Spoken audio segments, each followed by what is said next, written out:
Hello students. मैं कृष्णपाल सिंह, सहायक आचार्य भूगोल, आज लेके आया हूँ एक नया वीडियो। और आज हम अपने इस वीडियो में बात करने वाले हैं पर्वतों की। पर्वत पर्वत किसे कहते हैं और पर्वतों का वर्गीकरण। तो इस वीडियो में हम पर्वतों की परिभाषा और पर्वतों के विभिन्न आधारों पर वर्गीकरण के बारे में बात करेंगे। अब सबसे पहले हम ये जानते हैं कि पर्वत किसे कहते हैं, अर्थात पर्वत की परिभाषा क्या है। तो सामान्यतया आसपास के धरातल से एकदम ऊंचे उठे भूभाग जिनका शिखर संकुचित तथा ढाल तीव्र हो, ऐसे स्थलाकृतिक स्वरूप को पर्वत कहा जाता है। और पर्वत समुद्र तल से न्यूनतम 600 मीटर या इससे अधिक ऊंचाई वाले होते हैं। अर्थात पर्वत ऐसे भूभाग हैं जो अपने आसपास के क्षेत्र से तुलनात्मक रूप से न्यूनतम 600 मीटर या इससे अधिक ऊंचाई वाले होंगे तथा जिनका शिखर संकुचित या नुकीला होगा और जिनका ढाल तीव्र होगा। इस प्रकार की स्थलाकृति, इस प्रकार के भूभाग को पर्वत के नाम से जाना जाता है। अब हम यहाँ बात करेंगे पर्वतों का वर्गीकरण की। पर्वत विभिन्न प्रकार के, हम पृथ्वी पर देखें तो विभिन्न क्षेत्रों में अलग अलग विशेषताओं वाले पर्वत देखने को मिलते हैं। तो पर्वतों को कई आधारों पर वर्गीकृत किया जाता है। पर्वतों का वर्गीकरण, तो यहाँ पर हम विभिन्न आधारों पर पर्वतों के वर्गीकरण की बात करेंगे। तो सबसे पहले हम देखते हैं पर्वतों का वर्गीकरण। और पर्वतों के वर्गीकरण में पहला है उत्पत्ति के आधार पर, अर्थात पर्वतों का निर्माण कैसे हुआ, किस तरीके से वो पर्वत बना, किस प्रकार के बल पर्वत निर्माण में रहे, उस आधार पर अर्थात उत्पत्ति के आधार पर पर्वतों को विभिन्न प्रकारों में बांटा जाता है। तो यहाँ जैसा कि आप देख पा रहे होंगे, उत्पत्ति के आधार पर प्रमुख रूप से पर्वतों को 5 प्रकारों में बांटा गया है। बलित पर्वत, गुम्बदाकार पर्वत, संग्रहित पर्वत, भ्रंशोत्त अथवा ब्लॉक पर्वत और अपशिष्ट पर्वत। अब हम यहाँ एक एक करके इन पर्वतों की सामान्य विशेषताओं के बारे में बात करते हैं। तो सबसे पहले हम बात करते हैं बलित पर्वत की। जैसा कि नाम से स्पष्ट है, ये बलित पर्वत, बलित मतलब मोड़दार पर्वत, अर्थात ये मोड़दार पर्वत हैं जिनमें विभिन्न मोड़ पाए जाते हैं। और ये पर्वतों का जो निर्माण है वो संपीड़नात्मक या दबाव वाली शक्ति के कारण होता है।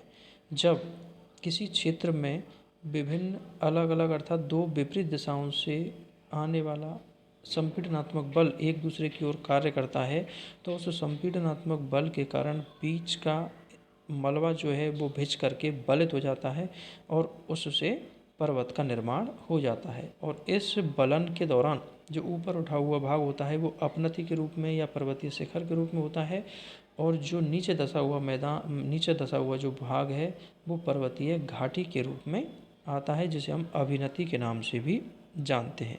और इस प्रकार के बलित पर्वतों में जो विश्व के सबसे महत्वपूर्ण और सबसे लंबे और ऊंचे पर्वत हैं वो बलित पर्वतों की श्रेणी में ही हैं, जैसे हिमालय पर्वत, यूराल पर्वत, एंडीज पर्वत, ये सभी बलित पर्वतों के ही उदाहरण हैं।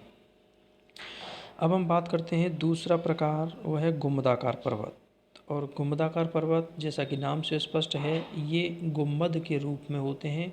और इन गुम्बदाकार पर्वतों का निर्माण पृथ्वी के आंतरिक क्षेत्र में जो मैग्मा है, जो दुर्बलता मंडल का जो मैग्मा है वो ऊपर की ओर आने का प्रयास करता है और ऊपर की ओर बाहर निकलने के लिए ऊपरी परत में नीचे की ओर से धक्का लगाने का प्रयास करता है। लेकिन जब वो मैग्मा धरातल को तोड़ने में असमर्थ होता है तो उस मैग्मा की ताकत की वजह से धरातल का कुछ भाग गुम्बद के रूप में ऊपर उठ जाता है और इस प्रकार से वो गुम्बदाकार रूप पर्वत के रूप में सामने आता है, जो सामान्यतः आसपास के क्षेत्र से गुम्बद के रूप में ऊंचा उठा हुआ दिखाई देता है। और इस प्रकार के पर्वतों को ही गुम्बदाकार पर्वत के नाम से जानते हैं। और गुम्बदाकार पर्वतों में उत्तरी अमेरिका के उटाह राज्य में हेनरी पर्वत और यूंटा पर्वत, ये गुम्बदाकार पर्वतों के प्रमुख उदाहरण हैं।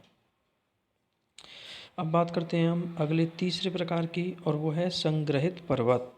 और संग्रहित पर्वत जैसा कि नाम से ही विदित है, इन पर्वतों का निर्माण मलबे के संग्रहण की वजह से होता है। मलबे के या ज्वालामुखी से प्राप्त पदार्थ के इकट्ठा होने की वजह से ये पर्वत बनते हैं। तो जब ज्वालामुखी क्रिया होती है तो ज्वालामुखी क्रिया से प्राप्त जो मैग्मा और अन्य ठोस विखंडित कण हैं वो धरातल पर आकर के एक समूह के रूप में इकट्ठे हो जाते हैं और उनके इकट्ठा होने से इस प्रकार के संग्रहित पर्वत का निर्माण होता है। या फिर जो विभिन्न अनाच्छादनकारी कारक हैं, हवा है या फिर नदी, हिमनद वगैरह हैं, तो इनके द्वारा लाया गया मलबा जब ढेर के रूप में इकट्ठा हो जाए और वो सामान्य सतह से या समुद्र तल से 600 मीटर से अधिक ऊंचाई वाला हो, तो ऐसी स्थिति में बने हुए इस भूभाग को संग्रहित पर्वत के रूप में जाना जाता है। अगला चौथा पर्वत हम बात करते हैं चौथे प्रकार की, और वो है भ्रंशोत्थ या ब्लॉक पर्वत। और भ्रंशोत्थ पर्वत ये जब दो समानांतर दरारें किसी क्षेत्र में पाई जाती हैं और उन दरारों के मध्य स्थित भूभाग आंतरिक बलों के कारण ऊपर उठ जाता है, तो इस प्रकार से ऊपर उठे हुए इस भूभाग को भ्रंशोत्थ पर्वत के नाम से जाना जाता है। भ्रंशोत्थ का मतलब भ्रंश के मध्य का भाग ऊपर उठने से बना हुआ पर्वत। या फिर दूसरी स्थिति ये भी हो सकती है कि दो समानांतर दरारों के मध्य स्थित जो भूभाग है वो स्थिर रहे और किनारे के दोनों तरफ के जो भाग हैं वो नीचे धंस जाएं, तो ऐसी स्थिति में भी बीच का भूभाग ऊंचा खड़ा हुआ दिखाई देता है और इस प्रकार के खड़े हुए ऊंचे भूभाग को भ्रंशोत्थ या ब्लॉक पर्वत के नाम से जाना जाता है। और अगला पांचवा प्रकार है उत्पत्ति के आधार पर अवशिष्ट पर्वत। और ये अवशिष्ट पर्वत ये जैसा कि नाम से स्पष्ट है, ये सबसे प्राचीन प्रकार के पर्वत हैं जो अवशिष्ट के रूप में रह गए हैं, अर्थात जिन पर अनाच्छादनकारी कारक लगातार कार्य करते रहते हैं और उनको लगातार घिस करके नीचा बनाते रहते हैं और वर्तमान में ये पर्वत काफ़ी कम ऊंचाई वाले हैं। तो इस प्रकार के पर्वत अवशिष्ट पर्वतों के अंतर्गत आते हैं। और अवशिष्ट पर्वतों में प्रमुख रूप से जैसे अरावली पर्वतमाला है वो अवशिष्ट पर्वत का ही एक उदाहरण है।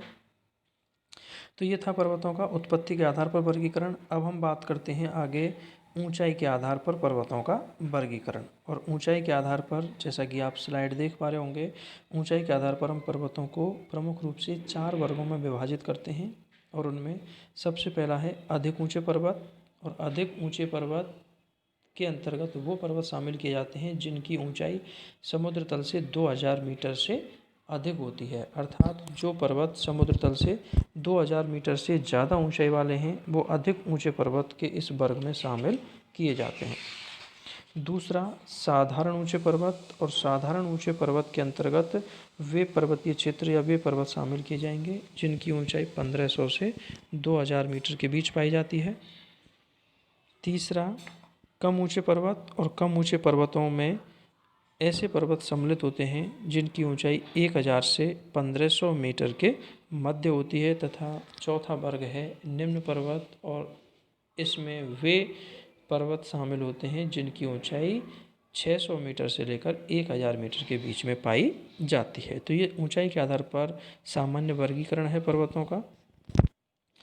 अब अगला आधार हम बात करते हैं आयु के आधार पर। और आयु के आधार पर अर्थात पर्वतों का निर्माण कब हुआ उस आधार पर भी हम पर्वतों को यहाँ प्रमुख रूप से 4 वर्गों में बांट सकते हैं। अर्थात अब तक पृथ्वी पर 4 पर्वत निर्माणकारी घटनाएं मुख्य रूप से हुई हैं और उसी आधार पर उन विभिन्न कालों में इन पर्वतों का निर्माण हुआ है। और इन घटनाओं के आधार पर, इन पर्वत निर्माणकारी हलचलों के आधार पर ही पर्वतों को 4 ग्रुपों में बांटा जाता है। तो सबसे पहले है आर्कियन पर्वत।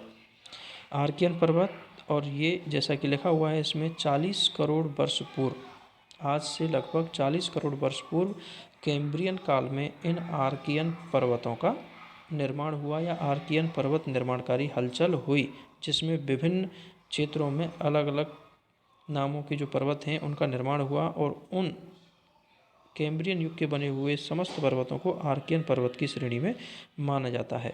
इसमें यूरोप का फेनो स्कैंडिनेविया और भारत का जो अरावली पर्वत है ये आर्कियन पर्वतों की श्रेणी में ही शामिल होते हैं। दूसरी बात करते हैं कैलिडोनियन पर्वत की। और ये कैलिडोनियन पर्वत निर्माणकारी जो हलचल है ये आज से लगभग 32 करोड़ वर्ष पूर्व घटित हुई और इस कैलिडोनियन काल के बने हुए जो पर्वत हैं उनमें प्रमुख रूप से अमेरिका का अपलेशन पर्वत और यूरोप का स्कॉटिश अपलैंड और आयरलैंड के जो विभिन्न पर्वत हैं वो कैलिडोनियन काल के बने हुए पर्वतों में शामिल किए जाते हैं। और तीसरा पर्वत निर्माणकारी काल रहा हर्षिनियन पर्वत।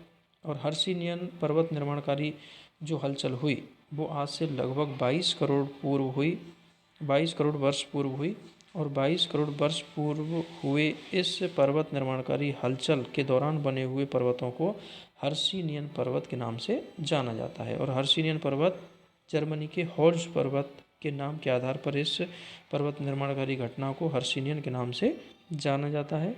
और इस दौरान एशिया में थ्यानसान और अल्टाई पर्वत तथा ऑस्ट्रेलिया का पूर्वी कॉर्डिलेरा और यूरोप की पेनाइन पर्वत श्रेणी का निर्माण इसी हर्षिनियन काल में हुआ था।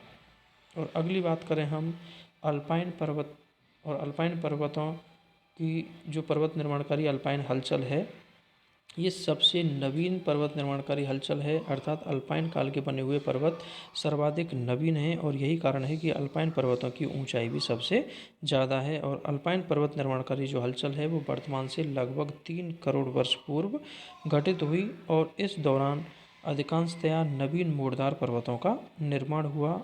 और वर्तमान में सबसे ऊंचे और लंबे जो पर्वत हैं जिनमें हिमालय पर्वत, एंडीज पर्वत, काराकोरम श्रेणी, रॉकीज, ये सारी जो महत्वपूर्ण पर्वत श्रृंखलाएं हैं ये सभी अल्पाइन पर्वत श्रेणियों के अंतर्गत शामिल किए जाते हैं, अल्पाइन काल के बने हुए पर्वत हैं। तो इस प्रकार से हम पर्वतों को आयु के आधार पर या उनके निर्माणकारी हलचलों के आधार पर उपरोक्त 4 प्रकारों में वर्गीकृत कर सकते हैं। तो इस प्रकार से आज हमने इस वीडियो में पर्वतों की परिभाषा और पर्वतों के विभिन्न आधारों पर वर्गीकरण के बारे में बात की। उम्मीद करता हूँ आपको दी गई जानकारी समझ में आई होगी। आपको मेरा ये वीडियो अच्छा लगा हो तो इसको शेयर करें और मेरे चैनल को सब्सक्राइब करें। धन्यवाद।